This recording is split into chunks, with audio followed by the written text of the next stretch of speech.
لیکن اللہ اپنے بندوں میں سے جس کو چاہتا ہے خصوصی احسان فرما دیتا ہے، اور یہ بات ہمارے اختیار میں نہیں کہ ہم اللہ کے حکم کے بغیر تمہیں کوئی معجزہ دکھائیں، اور مومنوں کو تو صرف اللہ ہی پر بھروسہ رکھنا چاہیے، یعنی مومن کو صرف اور صرف اللہ پر ہی بھروسہ رکھنا چاہیے۔ اور آخر ہم کیوں اللہ پر بھروسہ نہ رکھیں جبکہ اس نے ہمیں ان راستوں کی ہدایت دے دی ہے جن پر ہمیں چلنا ہے، اور تم نے ہمیں جو تکلیفیں پہنچائی ہیں ان پر ہم یقیناً صبر کریں گے، اور جن لوگوں پر بھروسہ رکھنا ہو انہیں اللہ ہی پر بھروسہ رکھنا چاہیے۔ اور جن لوگوں نے کفر اپنا لیا تھا انہوں نے اپنے پیغمبروں سے کہا تھا کہ ہم تمہیں اپنی سرزمین سے نکال کر ہی رہیں گے، ورنہ تمہیں ہمارے دین میں واپس آنا پڑے گا۔ چنانچہ ان کے پروردگار نے ان پر وحی بھیجی کہ یقین رکھو ہم ان ظالموں کو ہلاک کر دیں گے، یعنی جب بھی پیغمبروں کو پریشان کیا گیا، بہت ستایا گیا یا ان کی بات نہیں مانی گئی، تو جب انہوں نے دعا کری تو اللہ تعالیٰ نے ان کو تسلی دی کہ ان سے کہا کہ ظالم ضرور ہلاک ہوں گے، اور ظالموں کی اللہ تعالیٰ مدد کرنے والے نہیں ہیں، اور ان کے بعد یقیناً تمہیں زمین میں بسائیں گے۔ یہ ہے ہر اس شخص کا صلہ جو میرے سامنے کھڑا ہونے سے خوف رکھتا ہو اور میری وعید سے ڈرتا ہو، یعنی جو اللہ سے ڈرتا ہے، اللہ کی وعید سے ڈرتا ہے، اس کا صلہ اور اس کا انجام اچھا ہوگا۔ اور ان کافروں نے خود فیصلہ مانگا اور نتیجہ یہ ہوا کہ ہر ڈینگے مارنے والا ہر درم نامراد ہو کر رہا، اس کے آگے جہنم ہے اور وہاں اسے پیپ کا پانی پلایا جائے گا، استغفر اللہ، اور وہ اسے گھونٹ گھونٹ کر کے پیے گا، اور اسے ایسا محسوس ہوگا کہ وہ اسے حلق سے اتار نہیں سکے گا۔ موت اس پر ہر طرف سے آ رہی ہوگی مگر وہ مرے گا نہیں، اور اس کے آگے ہمیشہ ایک اور سخت عذاب موجود ہوگا۔ اور جن لوگوں نے اپنے رب کے ساتھ کفر کی روش اختیار کی ان کی حالت یہ ہے کہ ان کے اعمال اس راہ کی طرح ہیں جیسے جسے آندھی والے طوفان کے دن میں ہوا تیزی سے اڑا کر لے جائے، یعنی اگر کوئی نیک عمل کرتا ہے اور وہ کفر بھی کر رہا ہے، نیک عمل کر رہا ہے، تو اس کے اعمال قیامت کے دن ایسے ہوں گے جیسے کہ ریت کو آندھی اڑا کر لے جاتی ہے یا راکھ کو آندھی اڑا کر لے جاتی ہے، تو ان کے اعمال بھی اڑ جائیں گے، صرف دنیا میں ان کو ان کا بدلہ مل جائے گا۔ انہوں نے جو کچھ کمائی کی ہوگی اس میں سے کچھ ان کے ہاتھ نہیں آئے گا، یہی پلڑے درجے کی گمراہی ہے، یعنی دور کی گمراہی ہے۔ کیا تمہیں یہ بات نظر نہیں آتی کہ اللہ نے آسمان اور زمین کو حق سے پیدا کیا؟ اگر وہ چاہے تو تم سب کو فنا کر دے اور ایک نئی مخلوق وجود میں لے آئے، اور یہ بات اللہ کے لیے کچھ بھی مشکل نہیں ہے۔ اور یہ سب لوگ اللہ کے آگے پیش ہوں گے، پھر جو لوگ دنیا میں کمزور تھے وہ بڑائی بکھارنے والوں سے کہیں گے، یعنی جو دنیا میں کمزور سمجھے جاتے تھے اور وہ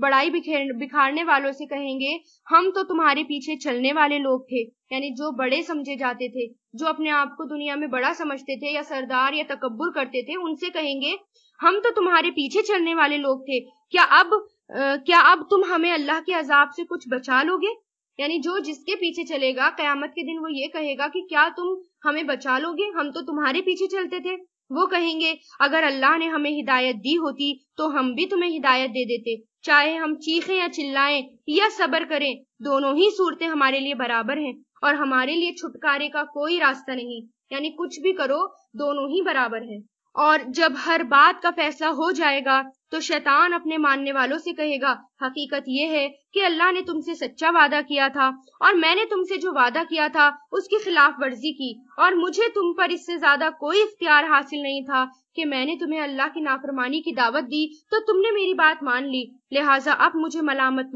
مت کرو بلکہ خود اپنے آپ کو ملامت کرو۔ شیطان جو ہے وہ قیامت کے دن صاف صاف اپنا پلہ جھاڑ لے گا اور وہ یہ کہے گا کہ میں نے تو صرف تمہیں ورگلایا تھا اور یہ کہا تھا اللہ کی نافرمانی کرو اور تم نے میری بات مان لی۔ جیسے اگر ہم نمازیں چھوڑتے ہیں یا ہم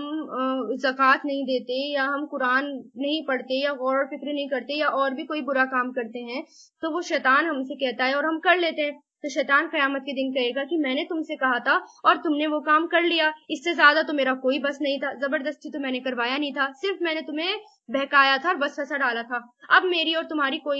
میرے اوپر کوئی ذمہ داری نہیں تمہاری، تم اپنے آپ کو ہی ملامت کرو۔ وہ ایسے کہہ کے خود اپنے آپ بری ہو جائے گا۔ نہ تمہاری فریاد میں تمہاری مدد کر سکتا ہوں، یعنی یہ شیطان کہہ رہا ہے، اور نہ میری فریاد پر تم میری مدد کر سکتے ہو، تم نے اس سے پہلے مجھے اللہ کا جو شریک مان لیا تھا آج میں نے اس کا انکار کر دیا ہے۔ جن لوگوں نے یہ ظلم کیا تھا ان کے حصے میں تو اب دردناک عذاب ہے۔ یعنی اگر جو کوئی شرک کرتا ہے تو وہ شیطان کے کہنے پر ہی شرک کرتا ہے، اور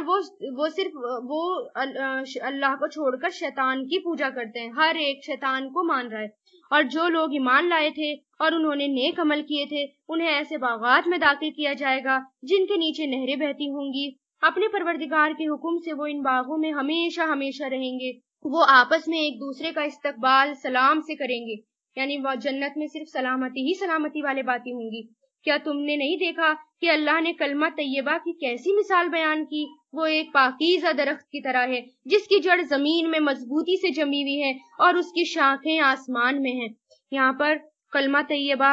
ہے اور یہاں پر درخت سے مراد کھجور کا درخت ہے، کیونکہ کھجور کا درخت بالکل سیدھا اور لمبا کھڑا رہتا ہے اور بالکل وہ ہلتا نہیں، آندھی آئے، تیز طوفان آئے، وہ گرتا نہیں ہے، وہ جھکتا نہیں ہے، وہ بالکل سیدھا کھڑا رہتا ہے اور ہر موسم میں اپنے پھل دیتا ہے۔ کتنی بھی پریشانیاں آئیں وہ ڈٹا رہتا ہے۔ اسی طرح مومن کی مثال اس درخت کی طرح ہے کہ کتنی بھی اس کے سامنے آزمائشیں آئیں، کیسے بھی اس کے سامنے مرحلے آئیں یا کوئی بھی تکلیف یا دکھ ہو، اس کا ایمان جو ہے وہ ہلتا نہیں ہے، وہ اپنے ایمان پر قائم رہتا ہے اور وہ اپنے رب کی خاطر صبر کرتا ہے۔ اس میں اتنی استقامت ہوتی ہے کہ وہ کلمہ طیبہ کی طرح ہوتا ہے، وہ اس درخت پاکیزہ درخت کی طرح ہوتا ہے۔ اپنے رب کے حکم سے وہ ہر آن پھل دیتا ہے، یعنی ہمیشہ وہ پھل دیتا ہے، چاہے گرمی ہو سردی ہو۔ اسی طرح مومن بھی ہر وقت نیک اخلاق اچھے اخلاق والا ہوتا ہے، ہر وقت اس کا دل نرم رہتا ہے، چاہے وہ کیسے بھی اس کے اوپر دن گزر رہے ہوں۔ اللہ اس قسم کی مثالیں اس لیے بیان کرتا ہے تاکہ لوگ نصیحت حاصل کریں۔ اور ناپاک کلمے کی مثال ایک خراب درخت کی طرح ہے جسے زمین کے اوپر سے اکھاڑ دیا جائے اور اس میں ذرا بھی جماؤ نہ ہو، یعنی ذرا سی ہوا چلی اور وہ اکھڑ گیا۔ یہ ایسے لوگوں کی مثال ہے جو کفر کرتے ہیں اور ان کی کفر کی کوئی بھی دلیل نہیں، نہ اور وہ سچے نہیں ہیں، اور وہ اپنے جس کو مانتے ہیں اللہ کے علاوہ اس کی کوئی دلیل بھی نہیں دے سکتے، اور وہ ذرا سی آزمائش میں ذرا سی مصیبت میں ہل جاتے ہیں۔ اور جو لوگ ایمان لائے ہیں اللہ ان کو اس مضبوط بات پر دنیا کی زندگی میں بھی جماؤ عطا کرتا ہے اور آخرت میں بھی، یعنی ان میں اللہ تعالیٰ صبر خود ہی ڈال دیتے ہیں۔ اور ظالم لوگوں کو اللہ بھٹکا دیتا ہے اور اللہ اپنی حکمت کے مطابق جو چاہتا ہے وہ کرتا ہے۔ کیا تم نے ان لوگوں کو نہیں دیکھا جنہوں نے اللہ کی نعمت کو کفر میں بدل ڈالا اور اپنی قوم کو تباہی کے گھر میں لا اتارا جس کا نام جہنم ہے، استغفر اللہ، وہ اس میں جلیں گے اور وہ بہت برا ٹھکانہ ہے۔ اور انہوں نے اللہ کے ساتھ اس کی خدائی میں کچھ شریک بنا لیے تاکہ لوگوں کو اس کے راستے سے گمراہ کر دیں۔ ان سے کہو تھوڑے سے مزے اڑا لو، کیونکہ آخرکار تمہیں جانا تو دوزخ کی طرف ہے۔ میرے جو بندے ایمان لائے ہیں ان سے کہہ دو کہ وہ نماز قائم کریں، اور ہم نے ان کو جو رزق دیا ہے اس میں سے پوشیدہ طور پر بھی اور اعلانیہ طور پر بھی نیکی کے کاموں میں خرچ کریں، اور یہ کام اس دن کے آنے سے پہلے پہلے کر لیں جس میں نہ تو کوئی خرید و فروخت ہوگی اور نہ کوئی دوستی کام آئے گی۔ یعنی اللہ تعالیٰ کہہ رہے ہیں کہ یہ کام ہمیں کرنا ہے، اور آپ دیکھ رہے ہیں کہ جب بھی اللہ تعالیٰ حکم دے رہے ہیں کرنے کا، اس میں نماز کا سب سے پہلے حکم ہے اور پھر اللہ کے راہ میں خرچ کرنے کا۔ اللہ وہ ہے جس نے آسمان اور زمین کو پیدا کیا ہے اور آسمان سے پانی برسایا ہے، پھر اس کے ذریعے تمہارے رزق کے لیے پھل اگائیں، اور کشتیوں کو تمہارے لیے رام کر دیا تاکہ وہ اس کے حکم سے سمندر میں چلیں، اور دریاؤں کو بھی تمہاری خدمت پر لگا دیا، اور تمہارے خاطر سورج اور چاند کو اس طرح کام پر لگا دیا کہ وہ مسلسل سفر میں ہیں، یعنی ہر وقت وہ سفر کرتے رہتے ہیں، اور تمہاری خاطر رات اور دن کو بھی کام پر لگا دیا، اور تم نے جو کچھ مانگا اس نے اس میں سے جو تمہارے لیے مناسب تھا تمہیں دیا، اور اگر تم اللہ کی نعمتوں کو شمار کرنے لگو تو شمار بھی نہیں کر سکتے۔ حقیقت یہ ہے کہ انسان بہت بے انصاف، بڑا ناشکرا ہے۔ اور یاد کرو وہ وقت جب ابراہیم علیہ السلام نے اللہ تعالیٰ سے دعا کرتے ہوئے کہا تھا کہ یا رب اس شہر کو پرامن بنا دیجئے، یعنی امن والا بنا دیجئے، اور مجھے اور میرے بیٹوں کو اس بات سے بچائیے کہ ہم بتوں کی پرستش کریں۔ میرے پروردگار، ان بتوں نے تو لوگوں کی بڑی تعداد کو گمراہ کیا ہے، لہٰذا جو کوئی میری راہ پر چلے تو وہ میرا ہے، اور جو میرا کہنا نہ مانے تو اس کا معاملہ میں آپ پر چھوڑتا ہوں، آپ بہت بخشنے والے بڑے مہربان ہیں۔ اے ہمارے پروردگار، میں نے اپنی کچھ اولاد کو آپ کی حرمت والے گھر کے پاس ایک ایسی بستی میں لا بسایا جس میں کوئی کھیتی نہیں ہوگی۔ ہمارے پروردگار، یہ میں نے اس لیے کیا تاکہ یہ نماز قائم کریں، لہٰذا لوگوں کے دلوں میں ان کے لیے کشش پیدا کر دیجئے اور ان کو پھلوں کا رزق عطا فرمائیے تاکہ وہ شکر گزار بن جائیں۔ جب ابراہیم علیہ السلام نے ہاجرہ علیہ السلام کو چھوڑ دیا تھا، وہاں پر اللہ تعالیٰ کے حکم سے چھوڑا، اپنے نیو بورن بیبی کو اور اسماعیل علیہ السلام کو اور حضرت ہاجرہ کو، صرف وہ 2 لوگ تھے اور پورا صحرا ہی صحرا، ریگستان، اور کچھ بھی نہیں تھا، پانی نہیں تھا، کھانا نہیں تھا، اور وہاں صرف اور صرف اللہ کے حکم سے اور اللہ کی مرضی سے وہ چھوڑ کر آئے۔ اتنی سخت آزمائش تھی اس پر ابراہیم علیہ السلام کی، پھر انہوں نے ساتھ میں یہ دعا بھی کی، تو اس سے کیا ہوا کہ اللہ تعالیٰ کے حکم سے وہاں پر ایک زمزم، اللہ تعالیٰ نے پانی کا انتظام کیا، زمزم کا کنواں جاری کر دیا، اور پھر ایک قبیلہ جرہم وہاں پر آ کر آباد ہو گیا حضرت ہاجرہ کے حکم سے، پھر دھیرے دھیرے کر کے وہاں پر آبادی بڑھ گئی، اور آج وہاں پر ہر چیز اویلیبل ہے۔ یہ ابراہیم علیہ السلام کی دعاؤں کا ہی نتیجہ ہے کہ اللہ تعالیٰ نے سب چیزیں وہاں پر اویلیبل کرا دی، اور اچھی عمدہ کوالٹی کی، جو ہر کہیں نہیں ملتی لیکن وہاں پر مل جاتی ہیں۔ اے ہمارے پیغمبر، ہم جو کام چھپ کر کرتے ہیں وہ بھی آپ کے علم میں ہے، اور جو کام ہم اعلانیہ کرتے ہیں وہ بھی آپ کے علم میں ہے، اور اللہ سے نہ زمین کی کوئی چیز چھپی ہوئی ہے اور نہ ہی آسمان کی کوئی چیز۔ تمام تعریفیں اللہ کے لیے ہیں جس نے مجھے بڑھاپے میں اسماعیل اور اسحاق جیسے بیٹے عطا فرمائے۔ بے شک میرا رب بڑا دعائیں سننے والا ہے۔ یا رب، مجھے بھی نماز قائم کرنے والا بنا دیجئے، اور میری اولادوں میں سے بھی ایسے لوگ پیدا فرمائیے جو نماز قائم کریں۔ یہ دعا ہے نماز قائم کرنے کے لیے، بہترین دعا ہے، رب اجعلنی مقیم الصلاۃ ومن ذریتی، ربنا تقبل دعا۔ تو دیکھیں ابراہیم علیہ السلام نے بھی یہ دعا کی کہ مجھے اور میری اولادوں کو نماز قائم کرنے والا بنائیے، اس لیے ہمیں بھی نماز قائم کرنے والا بننا ہے، اور اپنی اولادوں کو بھی سختی سے اس بات کے لیے پابند کرنا ہے، بھلے ہی کھانا نہ ملے، چاہے رات کا کھانا نہ ملے، چاہے ناشتہ نہ ملے، لیکن نماز آپ کی نہیں چھوٹنی چاہیے، نماز آپ کو ہر حال میں پڑھنی ہے۔ یہ دل میں اتنا نماز کے لیے پوزیسو ہونا ہے۔ اے ہمارے پروردگار، اور میری دعائیں قبول کر لیجئے۔ اے ہمارے پروردگار، جس دن حساب قائم ہوگا اس دن میری بھی مغفرت فرمائیے، اور میرے والدین کی بھی، اور ان سب کی بھی جو ایمان رکھتے ہیں۔ ربنا اغفر لی ولی والدی وللمؤمنین یوم یقوم الحساب۔ وہ تو ان